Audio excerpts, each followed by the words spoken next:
88,000 na lang.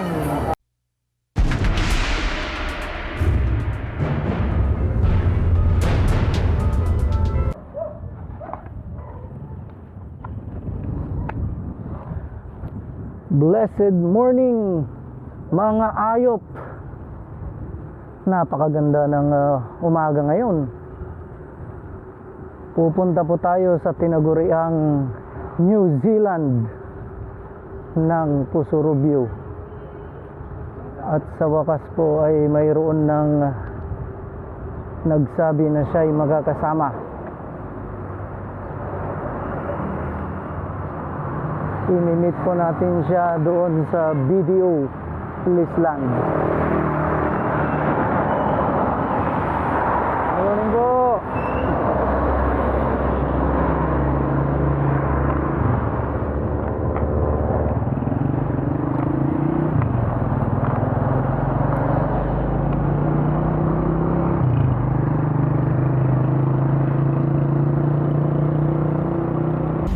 Tayo mga ayok sa ating meeting place.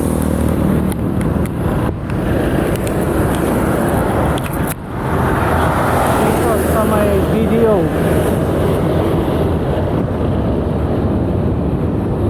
At wala.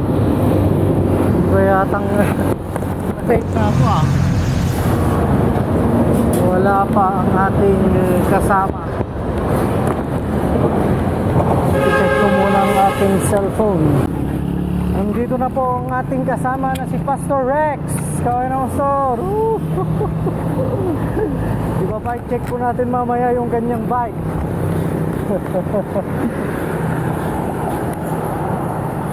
Tara Pastor. Wala nang ibang sasama. Ha? Nandito po tayo mga kaayop sa bungad ng Pusurubyo. Medyo may kalayuan pa po yung bayan. At nandito po tayo sa ating suking lugawan. Ang lugaw po nila, bagamat wala pang itlog at manok, may sahog-sahog naman yan. 10 piso lang po. Kaya sa 30 ay busog na busog ka na. Ito po si Ante Bona. Yes, ang kanilang cooker. Tapos si kapatid na Ashley, hello. May mga kumakain din po tayo, ayan. So pag kayo ay panorte mga ayop, huwag kayong mag-atubiling dumaan muna rito. Mapapansin po ninyo, walang signboard no ate? Lutong bahay po. Oh, lutong bahay, ayun pala. Lutong bahay, bago po yung bago ito sa bayan po ng Pusurubyo, bago rin sa Pilya, Pusurubyo. Ayan. So, breakfast muna po kami ni Pastor Rex. Bukod sa lugaw, mayroon din po silang sopas. Sige po, kain muna po. Ciao!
sa Lutong Bahay dito sa Barangay Rosario, Pusurubyo, Pangasinan.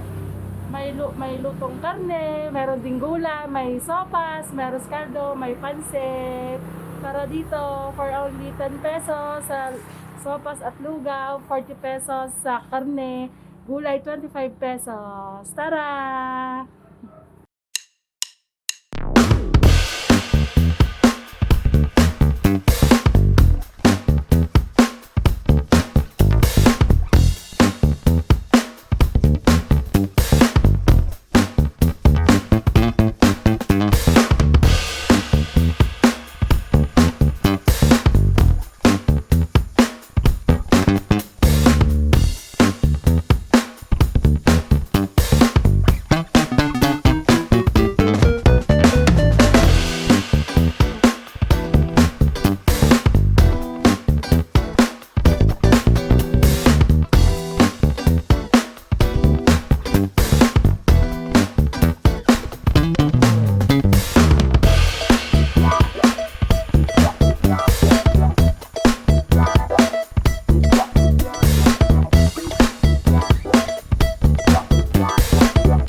Marami nang nagbago. Doon tayo sa Anday Wasap, sa Bukpak. Doon. Pero yung bike.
Hello Ayop, nandito tayo sa tindahan sa Tuktok, sa Summit. Dahil sila ay camera shy, wala nang natira. Libre po rito mga paninda, mga kuya tate. asan na yung ay dalawang coke ading. Wala na magtitinda. Magmimerienda muna tayo. Anong pangalan mo ading? Ay. Hello, good morning po. Oo. Shout out po kayo.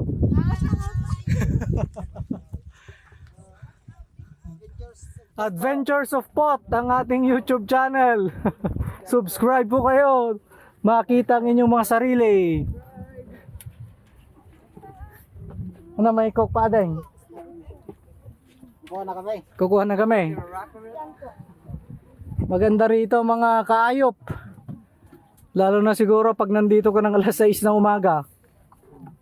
Kasi ngayon medyo mainit na. Kaya sa mga nagpapaputi dyan, mahilig sa gluta. Ay, thank you Adeng. Ang ganitong oras ay napakadelikado na. Pag walang SPF 50, Kaya ugaliin ninyong magtakip, magbalot. SPF 60. Yan. So, shout out kila Marshall sa mga kasama po namin nagbabike. Kila Darren. Hello kapatid, baka may gusto kang shout out. Hindi. Nabudol lang kayo, ayaw nyo na sumama. Ganyan ba? Akala ko ba walang iwanan? Napakagandang lugar dito. Sana makapunta rin kayo. Si Ading, wala kang batiin mo magulang mo. Hindi ko may tinapay. Oo. Hindi ka pa kumakain. Sige. Ay, kumakain ka naman. Sige mga kayop, merienda muna kami ni Pastor Rex. Hello mga kayop. Ngayong oras na to nag-iisip ako ng topic na makakatulong sa mga kapwa namin nagbibisikleta ni Pastor Rex. Yan. Ang naiisip namin ay yung patungkol sa laspag. Ang laspag, normal naman na malaspag ka. Hindi lang yan sa pagbibisikleta, sa kahit anong gawain. Mapa-physical man yan, o mapa-emotional, kahit sa spiritual na buhay mo ay pwede ka rin talagang malaspag. Lalo na pagka nasobrahan mo na ng bigay, yung effort na kayang ibigay ng katawan mo ay sobra-sobra na. Kaya pati pala sa pag-ibig pwede ka ring malaspag. Pero ngayon ay pag-uusapan natin ang pagkalaspag sa pagbibisikleta. Ano ba ang mga pwede nating gawin para mabawasan o ma-delay natin yung pagkalaspag? Kasi may iwasan lang natin yung laspag na yan kung talagang malakas ka na Limbawa yung mga sumasali ng mga professional team, mga Ronda Pilipinas, Tour de France, yan, kahit ilang araw na dire-diretsong nagbibisikleta yung mga yan, hindi nila ramdam ang pagka-laspag. Pero sa mga katulad namin ni Pastor Rex na commuter, mga bike to work, yung mga nagbabike lang kasi gustong makapunta sa ganitong lugar, hindi nag-iinsayo para makipag-race, hindi kinakarir ang pagbibisikleta, ay syempre hindi natin maiwasang malaspag. Yan. Kaya subaybay lang mga ayop at pag-uusapan natin ang patungkol sa laspag. Si Pastor Rex, magbibigay siya ng kanyang kaisipan o pananaw kung para sa kanya, paano ba niya nababawasan o nadidelay, napapatagal pa yung moment of pagka-laspag niya. Let's welcome Ayop Pastor Rex. Magandang umaga mga kaayop. Sa akin kasi bago ako, kung alam kong may padyak, lalo na pag medyo malayo-layo, bago pa yon, talagang unang-una dapat i-condition mo yung katawan mo. Kumakain ako, talagang kumakain ako ng rice, ganyan. Tapos magang matutulog, yun yung pagtulog, isa yun kasi yun yung magmi-maintain sa'yo, kung maganda yung circulation ng dugo mo, yun, kahit medyo malayo at mainit yung panahon, hindi ka masyadong malalaspag. Tapos inom ka ng maraming tubig, yun, i-rehydrate mo yung katawan mo para hindi ka matuyuan, ma-dehydrate sa daan. Yun yung una, yung physical, yung physical na aspeto. Tapos yung pangalawa, yung mental, dapat nakakondisyon yung utak mo na talagang dadaan ka doon. Kasi kung hindi mo i-kondisyon yung mental mo doon, yung pag-iisip mo doon, mabe-burn out ka. Parang mawawala yung passion mo doon, wala na. Hindi mo na may pagpapatuloy. Tapos ang inisip mo na lang, pagod ka na, wala na. Ang maganda doon, dapat alam mo yung isang kasabihan na mind over matters. Ganun talaga na lahat tayo, talagang yung katawan natin may kanyan, mararating niya yung punto na limitasyon niya. Pero ang pag-isip naman natin kung makanyan, kung malakas yan, iuwi niya tayo. Tapos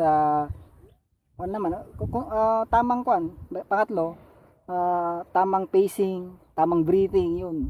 Yung may chant kami dan na pag umakyat kami, lalo na sa pag-akyatan, tamang ha-hi-hi-hu-hu, yun. Effective yun, effective mga kaayop. Maraming salamat. Ayan, sana po mga kaayop ay marami kayong natutunan, lalo sa mga baguhan pa lang na pumapadyak. Once again, pag hindi ka pa nakasubscribe, mag-subscribe ka na, i-click mo rin ang notification bell.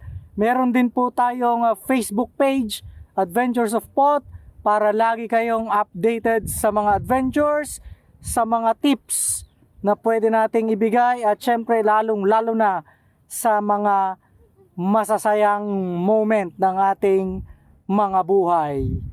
Babayu! Sa Team Lakay dyan. Kaway kayo sa camera. Hello! May mensahe ka ba sa mga magulang mo? Anong pangalan mo, Adeng? Albert. Albert! Shout out kay Albert! Kang. Jamaica. Hello, shout out. Hello po. Sa mga parents. Yan. First time po ninyo dito po? Ay, pangalawa na. Pero yung mga bata first time. Ay, mag-enjoy kayo.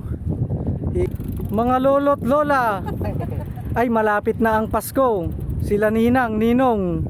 Walang pandemic kasi pwedeng ipadala. Pwede yan, ipa-LBC.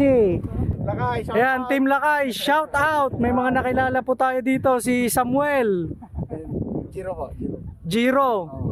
Shout out kay Rabel ng Team Lakay. Yan, Ramil ng Team Lakay. Shout out sa inyo. Yung dalawa po doon, sabi nila kasi tumakas lang daw sila. Asawa na. Kaya talikogenic sila ngayon. Patay sa misis. Ah.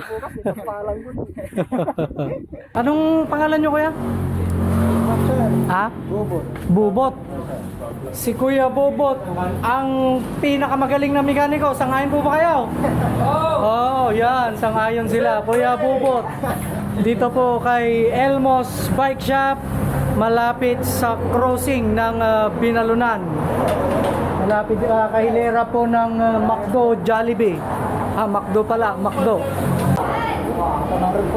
High-end road bike. 8,000. Sava full carbon. Shimano 105 group set. Ano ba? 88,000 na lang. Anong pangalan niyo, ate? Nikki sir. Ate Nikki. Baka may gusto kayong i-shoutout. Wala na po sir. Wala naman daw. Kung gusto niyang bumili po ng bike namin, dito lang po, visit lang po sa Power Star. Visit lang po, Power Star, Ambrosio Street, Ordaneta City. At marami rin po silang mekaniko rito. Anong pangalan ni Kuya? Roel?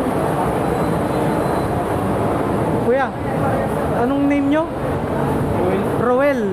Ito po si Kuya Roel.